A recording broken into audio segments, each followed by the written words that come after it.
back. Today I'm going to be covering a dual subject, so to speak.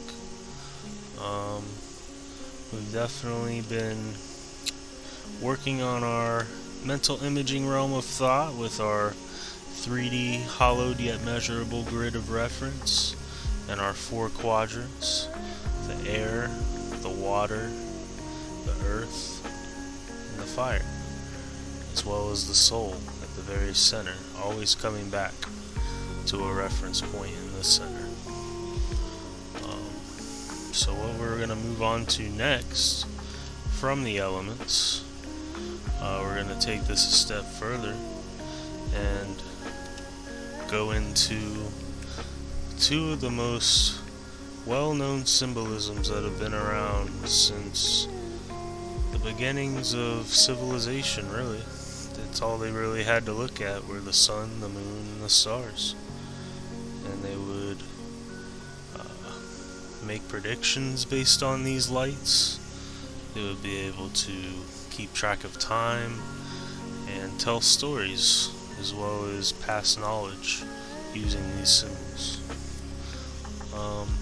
One thing to realize about polarity realization,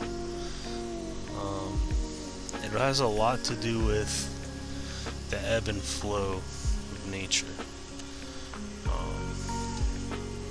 When it comes to the sun, when you think of the sun, you're thinking of something that's producing light. You're thinking of something that's producing warmth. It's producing everything that the earth needs to flourish throughout the day. The plants, the animals, the creatures in the sea, everything. And being able to see in general with our own eyes. So it's a very masculine quality to produce, to put out an energy. On the other hand, on the opposite side of the spectrum, we have the moon. And the moon is considered a very feminine property. Feminine would mean the inflow as compared to the outflow, the absorption as compared to the production.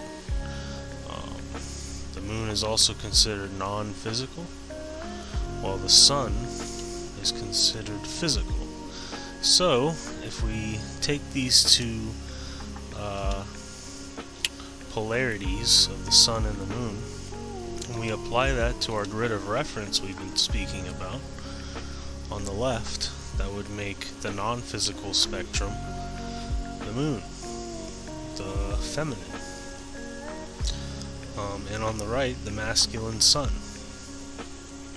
So as we're imagining these images, as we're imagining making these connections and basically creating a map and a compass for ourselves to navigate our minds, we're able to basically plot out where we want to be mentally, and that leads to bringing us to where we want to be physically. Because thought comes before action, always, if you're doing it right, at least. So here we have a list of polarities that I've been taking account of. There's definitely a lot more out there than what I have to list here, but it's just to get the thought priming, to get the idea going. Moon and sun, male and female, north and south, left and right, devil and angel, positive and negative, up and down, subconscious and conscious, asleep and awake, water and fire, earth and sky, chance and fate, poor and rich, microcosm and macrocosm, need and want, weak and strong, accelerate and decelerate, lift and drop, particles and dimensions, sound and silence, light and darkness, boil and freeze, matter and dark matter, thoughts and actions, physical and non-physical, protons and electrons, order and chaos, construction and destruction, magic and blessings, left brain and right brain, creativity and logic, and lastly, time and space. So as we start to take all of this into account at once, it gives us the ability to have a broader viewpoint, to have a wider perspective.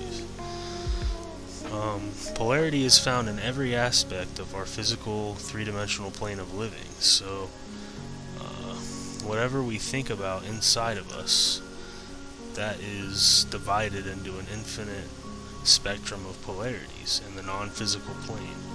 And then our choices in the physical spectrum are also within two polarities of extremes, doing with good and bad, from left and right, making the right decisions. So, with that, I just want to give you guys a little something to think about before the next video.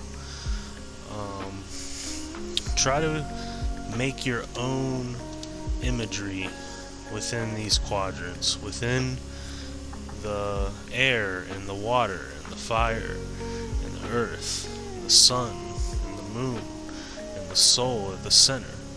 Tell me what this all means to you. Tell me how you're connecting this to the innermost workings of your soul and your mind and yourself. That's what it's going to take to be able to raise your consciousness to the next level.